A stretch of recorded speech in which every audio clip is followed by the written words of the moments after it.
Welcome to studio Telugu. Guntur సిటీకి చెందిన ఓ 72 సంవత్సరాల వ్యక్తి 3 రోజుల క్రితం ఓ ఫంక్షన్ కి వెళ్లి అక్కడ మాంసాహారం తీసుకున్న క్రమంలో మాంసాహారంలోని ఒక ఎముక గొంతులో ఇరుక్కుపోవడంతో అతను ఆ ఆహారం తీసుకున్న ముక్కులో నుంచి బయటికి రావడం, ఒకసారి ఆహారం తీసుకోవడానికి కూడా అతను ఇబ్బంది పడటంతో గుంటూరు ప్రభుత్వ వైద్యశాలలో చేరారు. అతను పరీక్షించిన డాక్టర్ కవిత అతనికి ఎండోస్కోప్ ద్వారా చికిత్స చేసి అతన్ని గొంతులో ఉన్న ఎముకను బయటికి తీసివేశారు. గుంటూరు నగరానికి చెందిన షేక్ ఆదం షఫీ అని 72 సంవత్సరాల వయసు గల వ్యక్తి ఒక ఫ్యామిలీ ఫంక్షన్ కి వెళ్లి అక్కడ మాంసాహారం తీసుకున్న సమయంలో పొరమాలి తన గొంతులో ఎముక ఒకటి ఇరుక్కుపోయింది. దానివల్ల ఎటువంటి ఆహారం కూడాను తీసుకోలేక బాధపడుతున్నారు. ఒకవేళ ఏదైనా ఆహారం తీసుకున్నా కూడా ముక్కులో నుంచి బయటకు వచ్చేస్తుంది. 3 రోజుల నుంచి బాగా నీరసంతో ఉంటే ప్రభుత్వ సమగ్ర వైద్యశాల గుంటూరు నందుకు తీసుకువచ్చారు.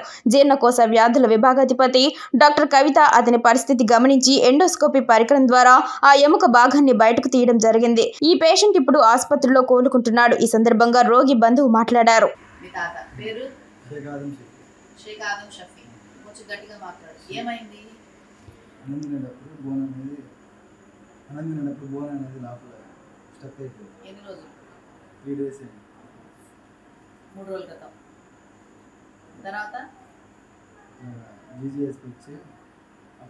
మింగడానికి ఇబ్బంది ఉందా లేదా?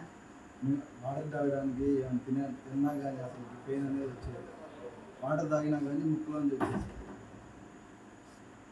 ఎన్ని రోజులు అయింది జరిగి? 3 days బ్యాక్. 3 రోజులు అయింది. మస్తాన్ షఫీ ఆదం షఫీ